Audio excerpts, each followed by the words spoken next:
membahas mengenai filosofi pendidikan Ki Hajar Dewantara dan kurikulum merdeka. Nah, yang pertama kita harus tahu siapakah Ki Hajar Dewantara. Nah, yang pertama itu kita harus tahu latar belakang keluarga dari Ki Hajar Dewantara. Ki Hajar Dewantara lahir pada tanggal 2 Mei 1889 di Pakualaman. Beliau lahir dalam sebuah keluarga keraton atau keluarga kerajaan yang ada di Yogyakarta. Beliau adalah anak dari Gusti Pangeran Harya Sorjaningrat dan cucu dari Pakualam III. Ki Hajar Dewantara memiliki nama asli Raden Mas Soewardi Sorjaningrat. Kemudian beliau mengganti namanya menjadi Ki Hajar Dewantara dan melepas gelar bangsawan yang dimilikinya pada tahun 1922. Latar belakang pendidikan dari Ki Hajar Dewantara. Dengan status keluarganya tersebut, beliau mendapat kesempatan untuk menempuh pendidikan di Sekolah Dasar Belanda Europese Lager School. Lalu melanjutkan pendidikan ke Sekolah Dokter Bumi Putra Stovia, namun tidak menamatkan pendidikan tersebut karena jatuh sakit. Tidak menamatkan studi di Stovia, Ki Hajar Dewantara mulai bekerja sebagai wartawan dan penulis di sejumlah surat kabar. Dalam karirnya, beliau menghasilkan tulisan-tulisan komunikatif, tajam, dan patriotik yang penuh semangat anti penjajahan. Selanjutnya adalah perjuangan dari Ki Hajar Dewantara. Ki Hajar Dewantara diasingkan pada tahun 1913 oleh pemerintah kolonial Belanda karena aktivitas politiknya yang memperjuangkan kemerdekaan Indonesia. Pemerintah kolonial merasa terancam dengan ide-idenya yang mendukung kemerdekaan dan hak-hak penduduk pribumi. Pengasingan Ki Hajar Dewantara dimulai pada saat warga pribumi diberatkan dengan permintaan sumbangan oleh pemerintah Hindia Belanda. Dana yang terkumpul tersebut digunakan untuk merayakan kemerdekaan Belanda dari Prancis.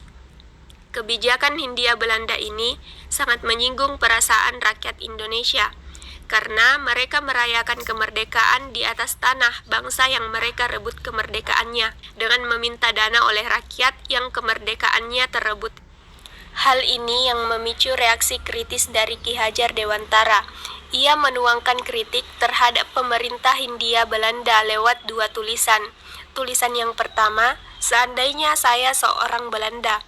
Tulisan yang kedua, satu untuk semua, tapi semua untuk satu. Tulisan pertamanya ini membuatnya ditangkap pemerintah Hindia Belanda dan diasingkan ke Pulau Bangka.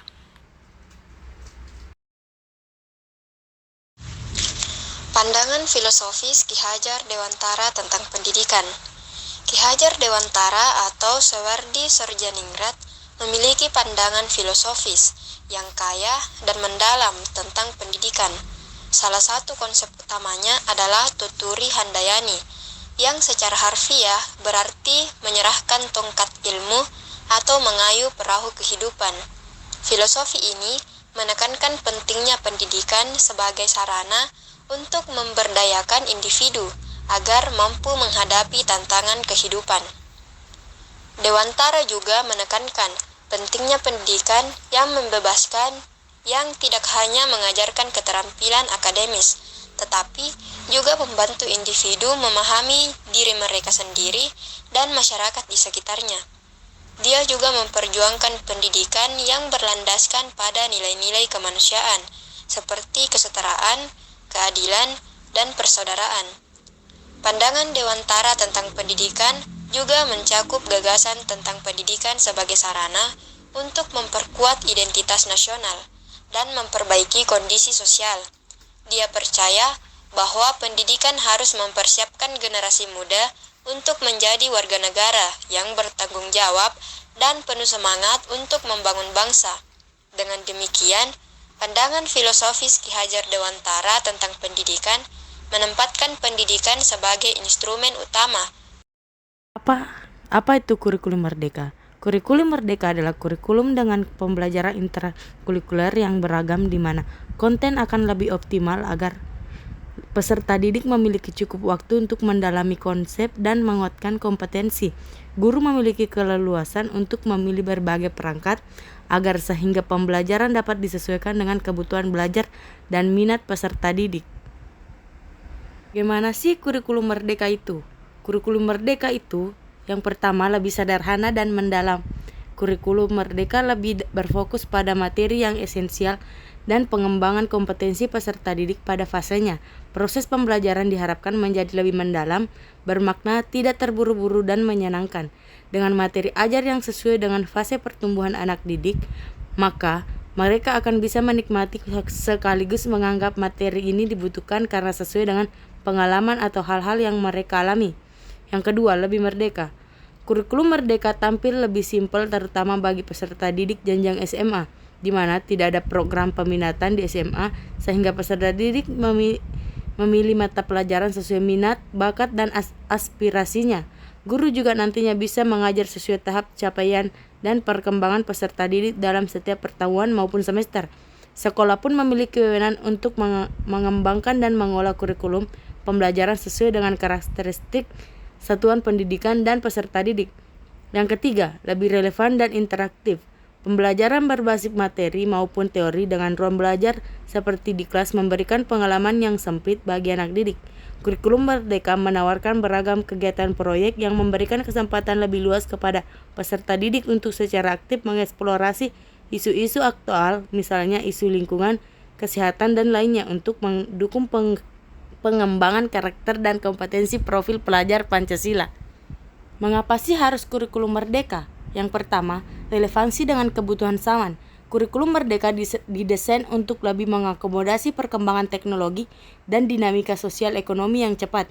Ini memungkinkan siswa untuk memperoleh keterampilan dan pengetahuan yang relevan dengan dunia yang terus berubah.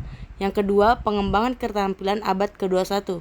Kurikulum merdeka menekankan perkembangan keterampilan seperti pemikiran kritis, kreativitas, komunikasi, dan kolaborasi yang sangat penting dalam era informasi dan globalisasi. Yang ketiga, penggunaan teknologi. Kurikulum ini mendorong penguasaan teknologi dalam proses pembelajaran untuk meningkatkan efisiensi, aksesibilitas, dan efektivitas pendidikan. Yang keempat, penguatan karakter dan nilai-nilai moral. Selain keterampilan akademik, kurikulum merdeka juga menekankan pentingnya pembentukan karakter yang baik dan nilai-nilai moral dalam pendidikan. Dan yang terakhir, kontekstualitas lokal. Kurikulum ini memperhatikan keanekaragaman budaya dan konteks lokal di Indonesia sehingga siswa dapat lebih terhubung dengan lingkungan mereka dan menghargai warisan budaya bangsa. Filosofi pendidikan Ki Hajar Dewantara memiliki akar yang dalam pembangunan karakter dan kemandirian individu.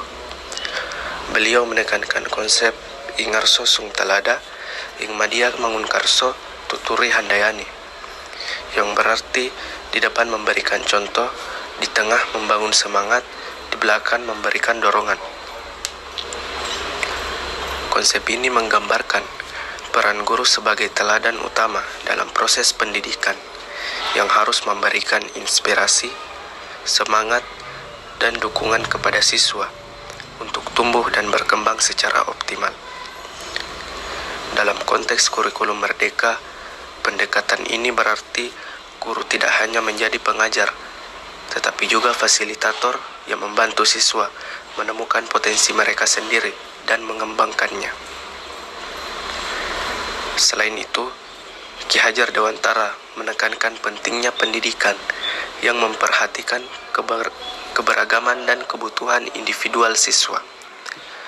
Konsep tanah airku tidak kulupakan karena disitulah aku berdiri, mencerminkan pentingnya memahami dan menghargai budaya lokal serta identitas nasional dalam pendidikan.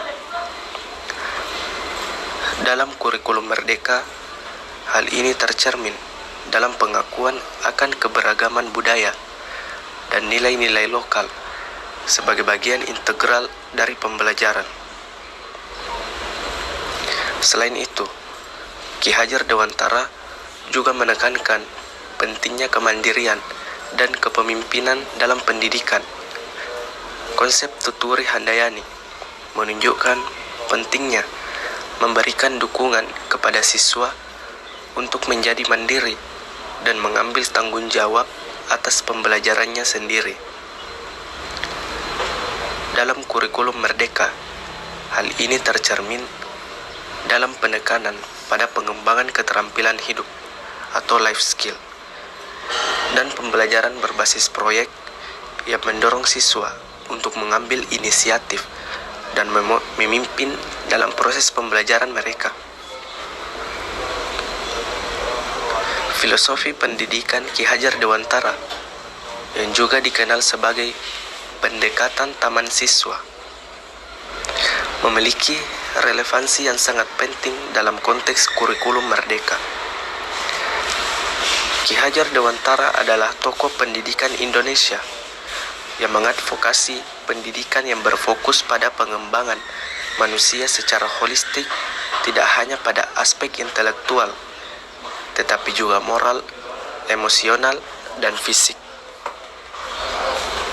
Dalam filosofi pendidikannya, Ki Hajar Dewantara menekankan pentingnya memperlakukan siswa sebagai individu yang unik, dengan potensi dan bakat yang berbeda-beda. Pendekatan ini sesuai dengan prinsip dasar kurikulum Merdeka yang menekankan pada pembelajaran yang berpusat pada siswa. Dengan demikian, kurikulum Merdeka mencoba untuk menyesuaikan pendekatan pembelajaran dengan kebutuhan, minat, dan potensi setiap siswa. Selain itu, Ki Hajar Dewantara juga menekankan pentingnya pembelajaran yang relevan dengan kehidupan sehari-hari siswa.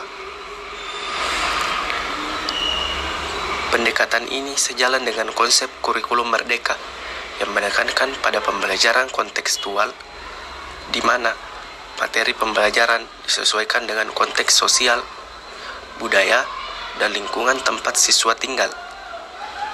Dengan demikian, siswa dapat melihat relevansi antara apa yang dipelajari di sekolah dengan kehidupan mereka sehari-hari, sehingga meningkatkan motivasi dan pemahaman mereka terhadap materi pembelajaran. Selain itu, Ki Hajar Dewantara juga menekankan pentingnya pendidikan sebagai sarana untuk mempersiapkan siswa menjadi warga negara yang baik dan bertanggung jawab. Pendekatan ini sejalan dengan tujuan kurikulum Merdeka yang tidak hanya fokus pada pengembangan kompetensi akademik, tetapi juga pada pembentukan karakter dan kepribadian yang kuat.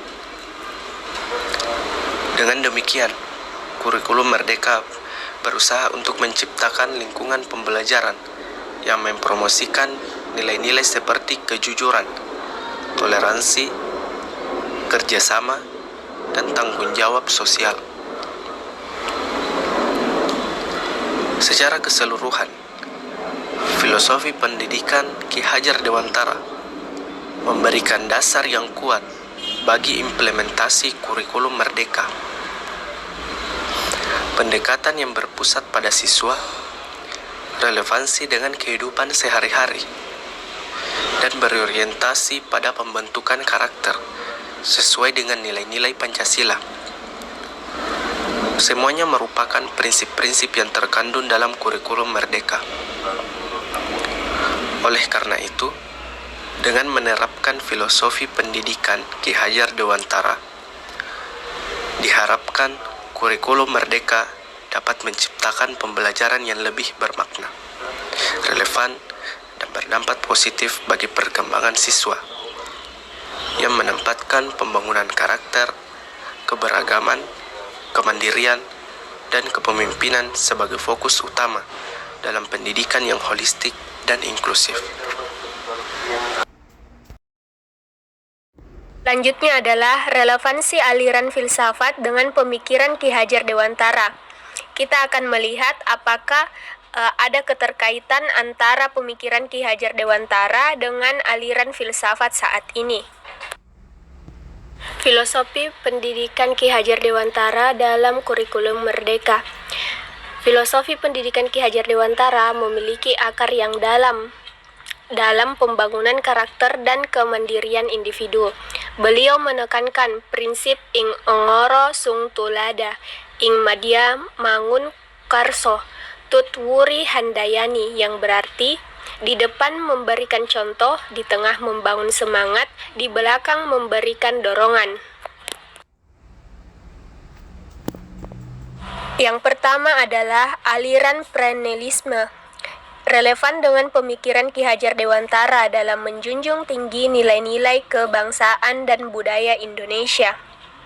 Kedua, aliran Esensialisme.